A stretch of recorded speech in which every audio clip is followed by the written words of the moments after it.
Hey everyone, just going to walk you through just a quick lesson on how to begin and approach our greeting card animation. So to start by saying, just to reiterate, the size that we set our card up is um, in pixels, and that should be 1080 by 1080. We do not want facing pages, and we can go ahead and press create. So just jumping back to this one. I do prefer to set everything up, just to start off here, in their own layer. So anything that you plan to potentially animate in its own element or its own piece, it's best to just put them in their own layers. So this way you can isolate and you can grab that furthest piece, etc. So just think about your layers as in the various pieces that you're going to animate on their own. So to get up that animation palette, we're going to go Window, Interactive, and Animation. And then the other window we want to put up is Window, Interactive, and Timing. So you're not going to have access to anything until you physically go in and add something. So just kind of taking away some of these layers here. So say I start with a background. I don't want to add anything to the background. But say, for instance, I'm just going to grab elements from here. So I call this sky. And it's probably almost like a sunshine. So again, labeling your layers appropriately. And now that I have an item or an element selected, I can access items in my animation palette. Or panel.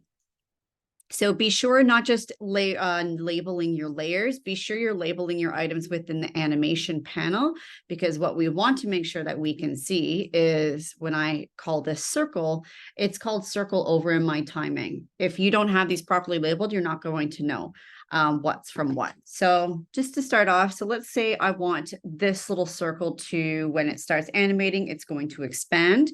You can go ahead and visit your presets panel here. And when you click, you can see all sorts of various things.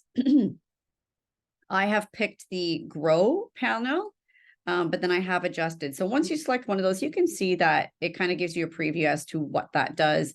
And then we can go fly in from the left. So I want this to grow. So if I say start at this size, what I'm saying the scale is, I'm going to up that to 100%. So we can start to kind of play a little bit to see what that percentage is going to look like.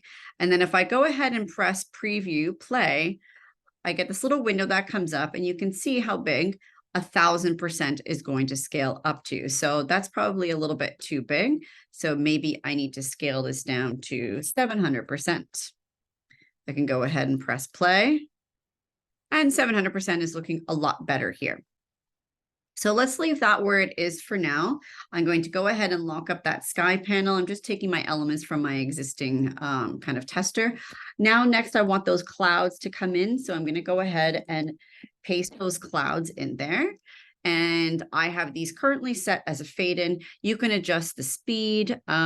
You can, again, adjust that scale if you want to. So maybe it fades in and enlarges.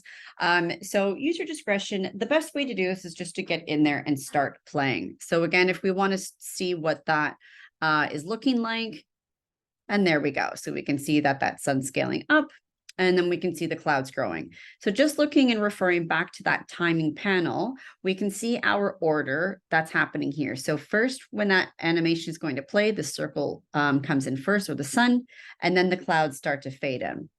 So we just start to continue to build out those elements. So I'm just going to keep pasting from here. And then next, what I want to do is show you just another one of the kind of animation techniques here, which is a custom fly in. So you can see if I press play, what that's going to look like in that preview. And then this little birdie comes and flies in. When you do select that custom fly in from the left, you can see this little kind of timeline green line. This is going to adjust where you want that animation to begin and end. So it might mean you're going to double click and you're going to move it back. And it might mean you're going to move it forward. It might mean you're going to extend it out further. So you can press play again. And then, like I said, it's just going to mean doing a little bit of testing. So now my flamingo is going a bit too far. So we can go ahead and we can adjust a little bit more. We can set where we want that flamingo to end, and then we'll see what that looks like.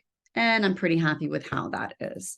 So like I said, it just means going through and doing some playing with those animations, using the timing and the animations. We don't want to have not enough animation, so we kind of miss that there wasn't even anything moving, but we also don't want to have too many elements where you have to sit for 15, 20 seconds to see the whole thing animate. This is for social media, so think of how long you might be sitting on a specific image or video or ad type thing. So keep that in mind when you are doing that animation. I would like to see more than just one thing fading in. For instance, I want to make sure that it looks as though you've kind of experimented and you've played a little bit.